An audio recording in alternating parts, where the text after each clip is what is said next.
Good morning. I hope you're enjoying my channel, and at the cost of repeating myself, please do subscribe, do like, because the whole idea is to share what I have gone through in my life, in my career, in my school days, my college days, and who knows what really comes in handy for you, and you are able to relate, and that helps you. One such topic which I wanted to talk to you about is how we as human beings deal with post our career coming to an end, which means what we are talking about is retirement. Now, all of us know what retirement is, whether it's at the age of 62, whether it's 58, some people even retire at 40. The question is, what do you do after you retire, where you no longer have to go day in and day out to your place of work, irrespective of the distance you travel. So, post your graduation and post-graduation, and you start working with an organization, irrespective of what that organization is, you are going year after year to that one particular building, irrespective of the cities, irrespective of transfers. But the fact is, from home to work, work to home, every single day, barring the holidays. Now imagine all those years, 30, 40, 50, 60 years that you travel each day to work. Imagine the conditioning that you go through. Think about all those moments when you're interacting with hundreds of people, which then become thousands of people across your career. Some are really good, some are not so good. Some you learn from, some you hope you never see for the rest of your life. Even that happens. But the fact of the matter is, you are constantly engaging with people, and as a result of that, to a large degree, you tend to get used to the adulation. You tend to get used to the attention you get. You tend to get used to the the awards and the rewards that you receive for your work, individually or from a group. The fact of the matter is, you get used to it. But when you retire, everything comes to a grinding halt. Then what? I have seen with my own eyes different people, including my own father. Once he retired from a very senior position in the government, suddenly he was just sitting at home. The funny side of it is, people at home are also not used to him sitting at home. Because what do they do? What do? You don't have files to look at. You don't have meetings to go to. You don't have seminars to go to.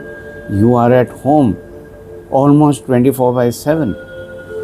So your brain is trying to figure out, what do I do? Where do I make myself useful? Now, you say you want to make yourself useful, but do you have the skill set to make yourself useful in a home environment? Now that's the challenge. And that's where the other side of the fence, which means the rest of the family who stays at home and looks after the home, they find it a very big challenge, because you are the big challenge. You are now, for them, interfering in their line of work. It's very funny, but there are sparks at times, and some major ones. I've been privy to it also.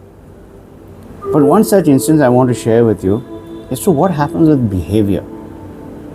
It happens. It's a question of you noticing it. So I still remember when my old man retired, and he used to answer the phone. In those days, you used to have those black dial phones, So a call would come, he'd pick up the phone and say, "Hello, yes," and nothing more. "Hello, yes," and it would be a firm voice. Like, I would feel, my God, that poor man on the other side would have had a heart attack.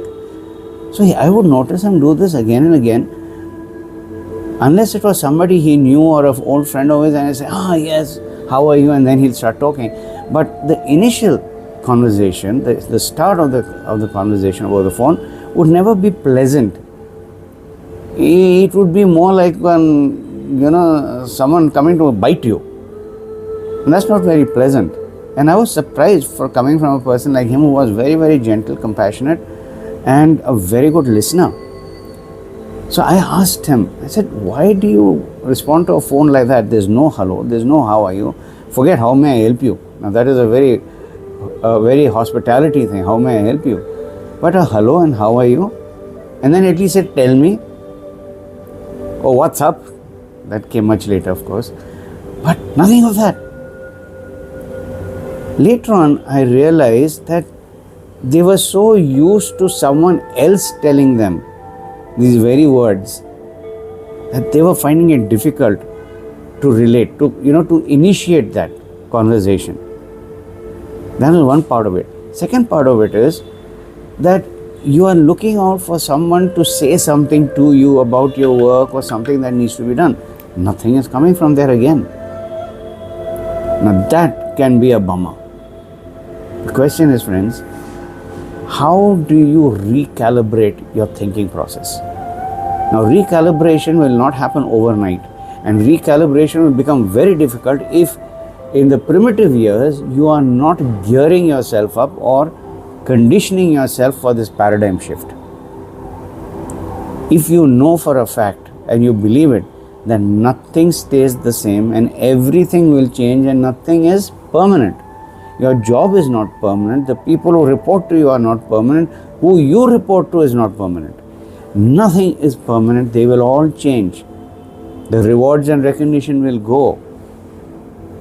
Your chair on which you sit, that will go, meaning the position will go. So when you know this reality, then why the attachment? Because this is nothing but an attachment to certain behaviors that you expect being in that position.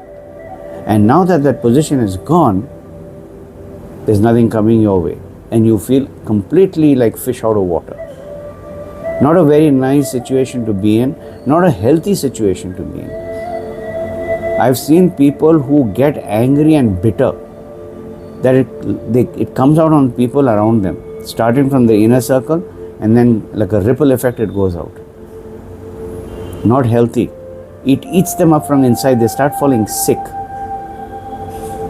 So it's not a good situation and a place to be in. It's better you understand well in advance that all this will change and do not get attached to it. In fact, start creating something that you enjoy doing. That's why people keep saying create and cultivate a hobby, a sport, whatever you like, because when this happens, you are able to migrate very smoothly onto something you enjoy doing. And then take it as it comes, go with the flow. But when you are not prepared, it can be a real uphill task and not a very nice one. So I leave you with this thought, friends. All those who are working, and I pray and I hope that you do well, have you thought out what you are going to do once you retire and all this fun and game that you've been enjoying and the adulation and attention stops? What are you going to do? Because keeping your mind steady and healthy is important for your body, for your heart and your well-being. And your well-being and you being good and nice and comfortable is very important, not just for you, but for your surroundings. Do give it a thought. Believe you me, it's worth it. Have a lovely day.